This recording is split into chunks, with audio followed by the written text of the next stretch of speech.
এখানে 5 জন নবীর আলোচনা করে মূলত আল্লাহ তাআলা বুঝালেন সকল নবীর কাজ এটাই ছিল। কোরআনে তো সব নবীর নাম ধরে আলোচনা নাই, মাত্র 25 জনের নাম এসেছে, অথচ নবীর সংখ্যা তো হাজার হাজার, অগণিত অসংখ্য নবী, নাম আসছে মাত্র 25। এখানে এক আয়াতে আসলো 5 জনের আলোচনা। নূহ আলাইহিস সালামকে দিয়ে আলোচনা শুরু, নবী মুহাম্মদকে দিয়ে শেষ। বুঝালেন এর মাঝখানে যত নবী আছে এই দায়িত্ব থেকে একজন নবীও খারেজ নন। সব নবীকে আমি যে দায়িত্ব দিলাম ওই দায়িত্ব আমাদেরকে তিনি দিলেন। খুব ইম্পর্টেন্ট আলোচনা, শুনবেন ভালো করে। নবীগণ যা করেছেন উম্মত তা করবে। নবীকে অনুসরণ করা উম্মতের জন্য নফল না ফরজ? ফরজে কিফায়া না ফরজে আইন? নবী করেন যাহা উম্মত করবে তাহা। নবী যাহা বলেন উম্মত তাহাই বলবে। নবীর চিন্তা চেতনা কথন বলন চলন সব কিছু উম্মতের জন্য আদর্শ।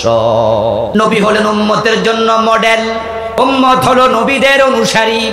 নবী যেই হাতে খেয়েছে উম্মত সেই হাতে খাবে, নবী যে কাতে ঘুমাইছে উম্মত সেই কাতে ঘুমাবে, নবী যেই পা দিয়ে মসজিদে ঢুকেছেন উম্মত সে পা দিয়ে মসজিদে ঢুকবে, নবী যেভাবে নামাজ শুরু করেছেন উম্মত সেভাবে নামাজ শেষ করবে। নবীর টোটাল অবয়ব অনুসরণ করে তার দেহ সাজাবে, নবীর কর্ম অনুসরণ করে তার জীবন সাজাবে।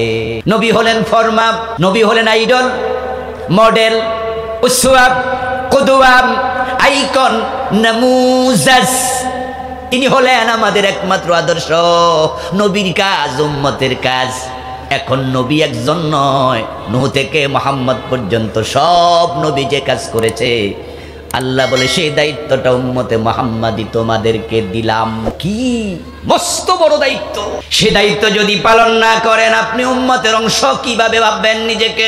আমরা সবাই শুধুমাত্র নিজেদেরকে উম্মত মনে করি না, বরং আমরা পরিচয় দেই আমরা সর্বশ্রেষ্ঠ উম্মত। আল্লাহ বলেছেন কুনতুম খায়রা উম্মাহ, তোমরা হলো সব উম্মতের মাঝে সেরা। ওয়া কাযালিকা জাআলনাকুম উম্মাতান ওয়াসাতা, আল্লাহ বলে আমি তোমাদেরকে সব উম্মতের মাঝে সেরা বানাইছি।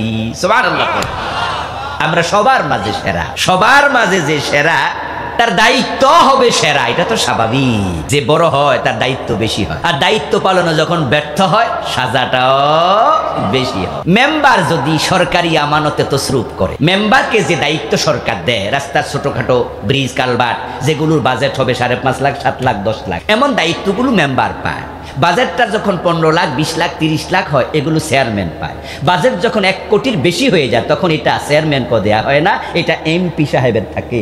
যে যত বড় হবে দায়িত্ব বাড়বে, আর দায়িত্বে যদি তসরুফ হয় সাজার পরিমাণও বাড়বে। তাই মেম্বার যখন তসরুফ করে ওর শাস্তি হতে পারে 6 মাস থেকে 1 বছর জেল, কারণ টাকা তো মাত্র 3 লাখ পায়। এর চেয়ে বেশি তসরুফ করবো কি? টাকাই তো নাই। কিন্তু এমপি সাহেব যখন তসরুফ করে তখন সেটা কোটি টাকার বেশি হয়ে যায়। তাই সাজার পরিমাণ 10 বছর 15 বছর হতে পারে। আর মন্ত্রী যদি হয় তাহলে সেটা 100 কোটি টাকার তসরুফ হতে পারে।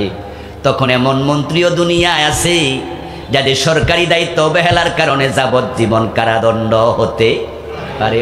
আপনি যখন বড় হবেন আপনার দায়িত্ব বেশি হবে, ওই দায়িত্ব পালনে ব্যর্থ হবেন, সাজাও বেশি খাবেন। এজন্য সাবধান। শ্রেষ্ঠ উম্মত শুধু পরিচয় দিয়ে মজা নিলে চলবে না। শ্রেষ্ঠ উম্মতকে আল্লাহ যে দায়িত্ব দিলেন সে দায়িত্বটাও পালন করিতেই হবে। মায়ের 2 সন্তান যদি হয়, একটার বয়স 1.5 বছর আর একটার বয়স 5.5 থেকে 6 বছর, আমাদের মায়েরা বোনেরা যখন শ্বশুর বাড়ি থেকে বাবার বাড়ি বেড়াতে যায়, পাশের গ্রামে বাপের বাড়ি, তখন বাচ্চার যেটা বয়স 1.5 বছর, যে বাচ্চার বয়স এটার কোলে লয়, আর যেটার বয়স 6-7 বছর এটার কোলে লয় না, বরং কাপড়ের গাঁট টিরা লইয়া হের মাথা তুলে দেয়। তখন সে যদি বলে যে মা আমারও তো কোলেই লইলা না, উল্টা আরো গাঁটটি দিবা, আমি এই গাঁটটি নিমু না, মা বলবে তুই বড়, তোরে কিনলে কোলে লম, হেতে ছোড়ো তাই হেতে রে কোলে লইছি, কোলে গাঁটটি লো। এখন গাঁটটি রেখে যদি সন্তান দৌড় দেয় তখন মা কয় এই ফোলাটা তো একটা বেদ্য ফোলা হয়েছে, বলে কি না? মার কথা শোনে না, তুই তো সুবিধার ফুত না রে, তুই তো একটা বেয়াদব ফুত। ও দোস্ত, আল্লাহ আপনাকে আমাকে সব উম্মতের মাঝে 1 নম্বরে দিলেন। এটা আপনার কৃতিত্ব নয়, এটা নবী মুহাম্মাদের কৃতিত্ব। আপনি নবী সেরা, তাই উম্মত হিসাবেও সেরা। এই শ্রেষ্ঠত্ব পাইছেন মাগনা। রাসূল সাল্লাল্লাহু আলাইহি ওয়াসাল্লামের উম্মত হওয়ার সুবাদে আপনি সেরা উম্মতের লকব উপাধি পেয়ে গেলেন। এখন আল্লাহ বলেন, হ্যাঁ শোনো, আমি তোমাদেরকে এমন দায়িত্ব দিলাম, সারা আলাকুম, লাকুম মানি তোমাদের, তোমরা মানি উম্মতে মুহাম্মদ, উম্মতে মুহাম্মাদি, এই দায়িত্ব আমি তোমাদের দিয়েছি। যা দিয়েছি নূহকে, যা দিয়েছি মূসাকে, যা দিয়েছি ইব্রাহিমকে, যা দিয়েছি ঈসাকে, ও নবী মুহাম্মদ আপনাকে একই দায়িত্ব দিলাম যেটা আপনার উম্মত পালন করবে। এবার আপনাদের কাছে বলতে চাই, উম্মতের মাঝে 1 নাম্বার হলো সাহাবী, তারপরে হলো সিরিয়ালে তাবি, তারপরে তাবে তাবি, এভাবে আমাদের পর্যন্ত উম্মতের সিরিয়াল আসতেছে। এখন 1 নাম্বার উম্মত যারা সাহাবী, এ লাকুম শব্দের মুখাতাব তারা 1 নাম্বার। এখন রাসূল যে কাজ করছে সাহাবারা ব্যতিক্রম করছে না হুবহু সেটা, কারণ তারা জানতেন আমার রাসূলকে অনুসরণ করা আমার জন্য ফরজ, তাই আমার রাসূল যে কাজ করছে সেই কাজ আমি করব। প্রিয় নবীজি সাল্লাল্লাহু আলাইহি ওয়াসাল্লাম বদরের দিন যখন তিনি যুদ্ধের মাঠে গেলেন, তখন তিনি তাকায়া দেখেন 313 জন এমন সাহাবী, তাদের মাঝে অনেকের পেটের সাথে পিঠ লেগে আছে, 3 দিন পেটে খাবার নাই, কারো কারো হাঁটু থেকে নাভি পর্যন্ত চাদর পরিহিত, গায়ের মাঝে এক টুকরো কাপড়। এমন সাহাবী আছে যার হাতে কোনো তলোয়ার নাই, শুধু খেজুরের ডালা নিয়ে বদরের মাঠে গেছে। হযরত বেলালের মতো লোকেরা গেছে, খাব্বাব, খুবাইব, হযরত আম্মারের মতো লোকেরা গেছে, যারা মানুষের ঘরে দাস ছিল, যুদ্ধের মাঠে কোনোদিন যায়নি, কেমনে তলোয়ার হাতে নিতে হয় সে প্রশিক্ষণটাও তাদের নাই। আর বদরের ইতিহাস যারা পড়েছেন সবাই জানেন, মূলত রাসূলুল্লাহ বদরে যুদ্ধ করার জন্য বের হন নাই, বের হয়েছিলেন আবু সুফিয়ানের কাফেলাকে ধাওয়া করার জন্য। পরে যখন পরিবেশ গরম হয়ে গেল, এই খবরটা আবু সুফিয়ান মক্কায় পাঠাইয়া দিল। আবু জেহেল 1000 সৈন্য নিয়া মদিনা আক্রমণের জন্য রওনা দিল। তখন আল্লাহ বলো, নবী আমি জিহাদের এখন অনুমতি দিয়ে দিলাম, আপনি আবার প্রতিরোধ করেন। এজন্য তাৎক্ষণিক 313 জন সাহাবী রাসূলুল্লাহর সাথে চলে গেলেন। প্রশিক্ষণ নাই, তলোয়ার নাই সবার হাতে। আল্লাহর হাবিব যুদ্ধের মাঠে গিয়ে বুঝলেন 1000 কাফেরের বিরুদ্ধে যারা প্রশিক্ষিত আমার 313 জন, আজকে অসম যুদ্ধ হবে, কি হবে জানি না। প্রিয় নবীজিকে একজন সাহাবী প্রশান্তি দিয়ে, প্রবোধ দিয়ে, সান্ত্বনা দিয়ে বলে, ইয়া রাসূলুল্লাহ আমরা মূসা নবীর উম্মতের মতো বলবো না, ইযহাব আনতা ওয়া রাব্বুকা ফাকাতিলা, আপনি আর আপনার আল্লাহ যান জিহাদ করেন, আমরা এটা বলবো না, বরং আপনার সাথে জিহাদের ময়দানে আমরাও আছি। আমরা আপনার সামনে থাকবো, আপনার পিছনে থাকবো, আপনার ডানে থাকবো, আপনার বামে থাকবো। সুবহানাল্লাহ পড়েন। নবী মূসা আলাইহিস সালামকে তার উম্মত বলেছিল, ইযহাব আনতা ওয়া রাব্বুকা ফাকাতিলা ইন্না হাহুনা কাঈদুন, আমরা যুদ্ধ করতে পারবো না, আপনি আর আপনার আল্লাহ যুদ্ধ করেন, আমরা এখানে বসে থাকবো। ও নবী মুহাম্মদ আপনি নিশ্চিন্তে থাকেন, আমরা আপনার চারপাশে সবাই মিলে যুদ্ধ করব। রাসূল যা করেছেন সাহাবারা তাই করেছে, তাই সব সাহাবী জান্নাতি।